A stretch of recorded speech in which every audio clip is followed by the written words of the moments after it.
በዚያም ወራት መጥምቁ ዮሐንስ መንግሥተ ሰማያት ቀርባለችና ንስሐ ግቡ ብሎ በይሁዳ ምድረ በዳ እየሰበከ መጣ። በነቢዩ በኢሳይያስ የጌታን መንገድ አዘጋጁ፣ ጥርጊያውንም አቅኑ እያለ በምድረ በዳ የሚጮህ ሰው ድምፅ የተባለለት ይህ ነውና። ራሱም ዮሐንስ የግመል ጠጉር ልብስ ነበረው፣ በወገቡም ጠፍር ይታጠቅ ነበር። ምግቡም አንበጣና የበረሃ ማር ነበረ። ያን ጊዜ ኢየሩሳሌም፣ ይሁዳም ሁሉ በዮርዳኖስም ዙሪያ ያለ አገር ሁሉ ወደ እርሱ ይወጡ ነበር። ኃጢአታቸውንም እየተናዘዙ በዮርዳኖስ ወንዝ ከእርሱ ይጠመቁ ነበር። ዳሩ ግን ከፈሪሳውያንና ከሰዱቃውያን ብዙዎች ወደ ጥምቀቱ ሲመጡ ባየ ጊዜ እንዲህ አላቸው፣ እናንተ የእፉኝት ልጆች ከሚመጣው ቁጣ እንድትሸሹ ማን አመለከታችሁ? እንግዲህ ለንስሐ የሚገባ ፍሬ አድርጉ። በልባችሁም አብርሃም አባት አለን እንደምትሉ አይምሰላችሁ። እላችኋለሁና ከእነዚህ ድንጋዮች ለአብርሃም ልጆች ሊያስነሳለት እግዚአብሔር ይችላል። አሁንስ ምሳር በዛፎች ስር ተቀምጧል። እንግዲህ መልካም ፍሬ የማያደርግ ዛፍ ሁሉ ይቈረጣል፣ ወደ እሳትም ይጣላል። እኔ ስለ ንስሐ በውኃ አጠምቃችኋለሁ። ጫማውን እሸከም ዘንድ የማይገባኝ ከእኔ በኋላ የሚመጣው ግን ከእኔ ይልቅ ይበረታል። እርሱ በመንፈስ ቅዱስ በእሳትም ያጠምቃችኋል።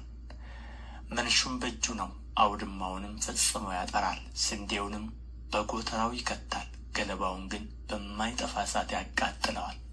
ያን ጊዜ ኢየሱስ በዮሐንስ ሊጠመቅ ከገሊላ ወደ ዮርዳኖስ መጣ። ዮሐንስ ግን እኔ በአንተ ልጠመቅ ያስፈልገኛል፣ አንተም ወደ እኔ ትመጣለህን ብሎ ይከለክለው ነበር። ኢየሱስም መልሶ አሁንስ ፍቀድልኝ፣ እንግዲህ ጽድቅን ሁሉ መፈጸም ይገባናልና አለው። ያን ጊዜ ፈቀደለት። ኢየሱስም ከተጠመቀ በኋላ ወዲያው ከውኃ ወጣ። እነሆም ሰማያት ተከፈቱ፣ የእግዚአብሔርን መንፈስ እንደ ርግብ ሲወርድ በእርሱም ላይ ሲመጣ አየ። እነሆም ድምፅ ከሰማያት መጥቶ በእርሱ ደስ የሚለኝ የምወደው ልጄ ይህ ነው አለ። የማቴዎስ ወንጌል ምዕራፍ 4።